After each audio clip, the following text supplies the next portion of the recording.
The first rule of surviving on the edge of explored space is simple. Mind your own business. The second rule is even simpler. Don't help strangers. Especially not alien strangers.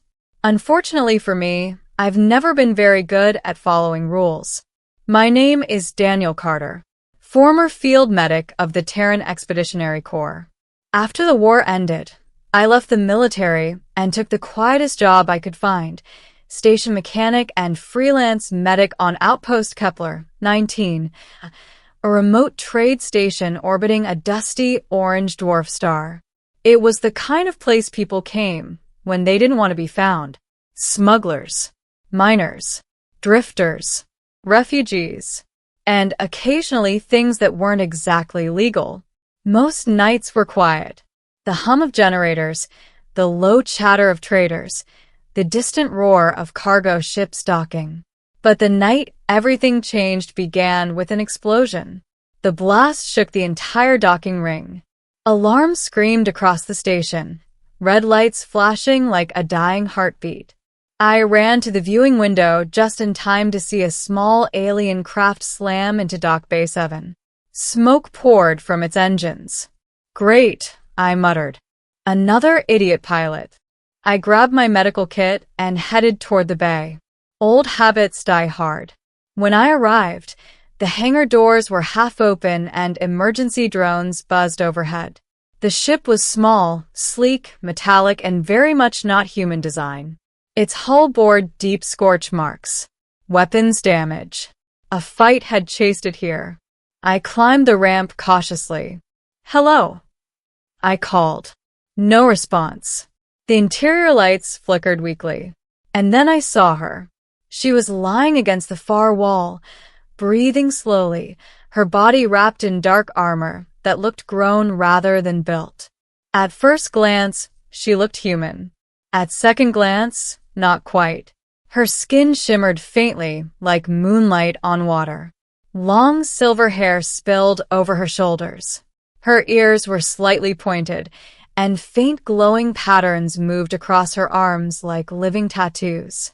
But what caught my attention immediately was the blood. A deep gash ran across her thigh. Her leg was badly broken. Damn, I whispered. I knelt beside her. Her eyes snapped open instantly. They were bright violet and very, very alert. Before I could react, a blade appeared in her hand and pressed against my throat. She spoke in a language I didn't understand. Her voice was sharp and commanding. I slowly raised my hands. Easy, I said gently. I'm not here to hurt you. She stared at me, breathing hard. Then she looked down at her leg, then back at me. I slowly pointed to the wound.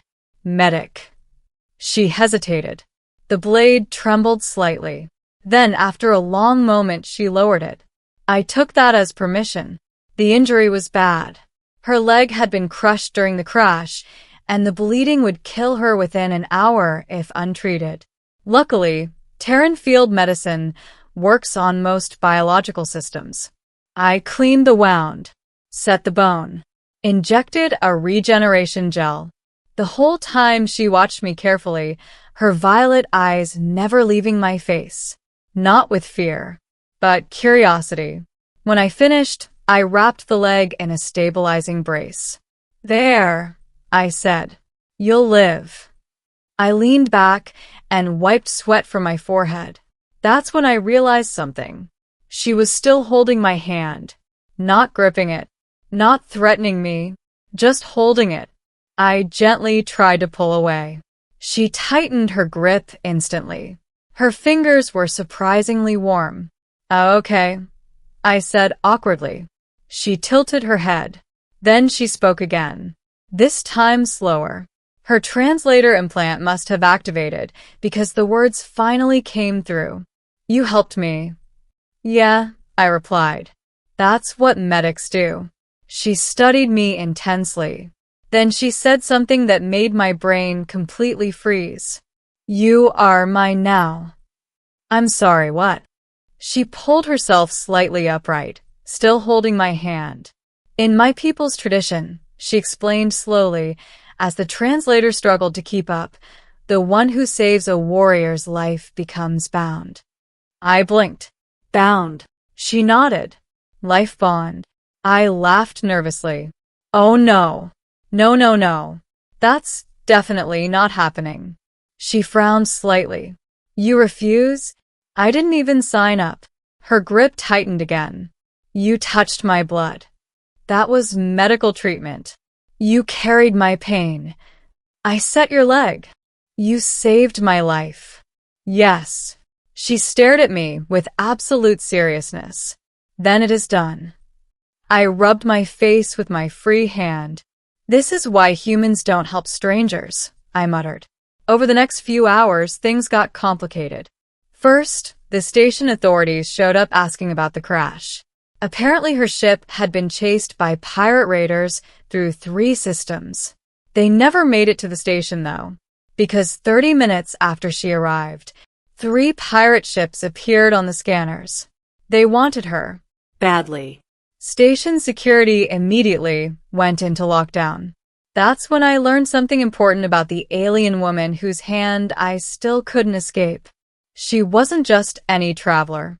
She was a warrior of the Aurelians. And according to the station database, Aurelians were terrifying, extremely advanced, extremely powerful, and extremely rare. Most people only knew them from stories. And apparently, their warriors were nearly unstoppable, except when their leg was broken, which explained why the pirates had chased her so aggressively. She carries something valuable, the station commander told me privately. Something worth attacking a neutral station for. I glanced back at her. She was sitting calmly on the medical table, watching everything with quiet focus, still holding my hand. Great, I sighed. So, I accidentally bonded myself to a galactic super soldier. The commander looked at me sympathetically. Good luck with that. The pirates attacked 2 hours later. Blaster fire lit up the station exterior like fireworks. Emergency shields flared to life. Docking alarms screamed. Inside the medical bay, the alien woman stood up slowly. Her injured leg trembled slightly, but she ignored the pain. You must stay, I told her firmly. You are not ready to fight. She looked down at our joined hands, then back at me.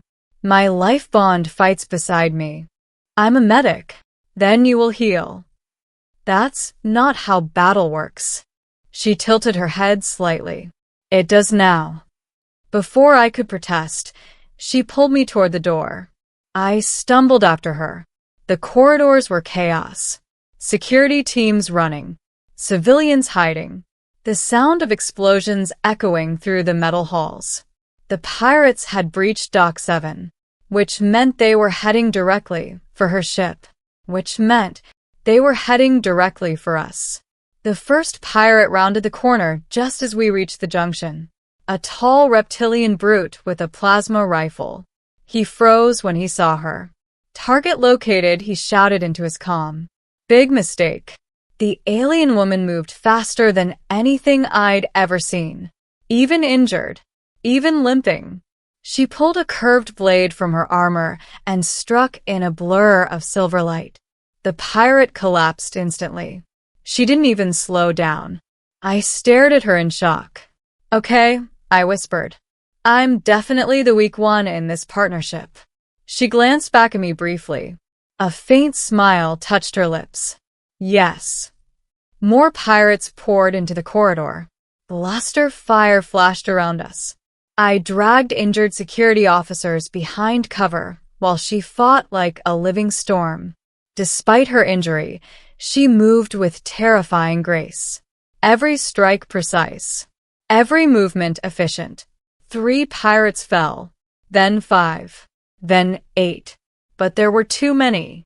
A heavy blast struck the wall behind us, throwing both of us to the floor. Pain shot through my shoulder. Before I could react, another pirate aimed directly at her. His weapon charged. She couldn't move in time. Instinct took over. I shoved her aside. The blast hit my armor plate instead. It knocked the air out of my lungs and sent me crashing into the wall. Everything went blurry. When my vision cleared, she was kneeling beside me, still holding my hand.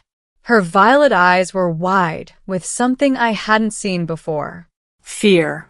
You protected me, she whispered. I coughed. Yeah, well, that's what humans do. She looked toward the remaining pirates. Something in her expression changed. The calm warrior was gone. What replaced her was terrifying. Stay, she told me softly. Then she stood and unleashed hell. I'd already seen her fight, but this was different. This was rage. Within seconds, the corridor fell silent. Every pirate lay unconscious or worse. She returned to my side immediately, kneeling beside me again. Her hand found mine instantly. You are injured, she said. I've had worse. You protected me. I noticed. She studied my face carefully. Then, very gently, she placed her forehead against mine. For my people, she said quietly, life bonds are sacred. I figured.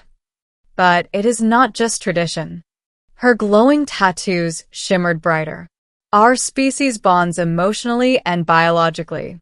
The bond strengthens both partners. Wait. Her violet eyes softened. You did not just save a warrior today. You awakened a bond. I blinked. So, what does that mean exactly? She smiled faintly. It means wherever I go, you go. I groaned. Of course it does. The pirate attack ended shortly after. Station security regained control. The surviving pirates were arrested. Her ship was repaired. And 2 days later, she prepared to leave. I walked with her to the docking bay. Her leg was healing quickly thanks to alien biology. But she still walked beside me slowly, still holding my hand. Your station is peaceful, she said. Too peaceful. She nodded. You will grow bored. I won't. You will. She stepped onto the ship's ramp. Then she turned toward me. Come with me. I hesitated. Life on the station had been quiet, predictable, safe. But the last 2 days had been anything but boring. I sighed. Let me guess. She tilted her head slightly. You won't let go of my hand unless I do. She smiled. I cannot. I looked down at our joined hands, then back at her. All right, I said finally. Let's see the galaxy. Her smile widened. And, together, we stepped aboard the ship, hand in hand, ready for whatever waited among the stars.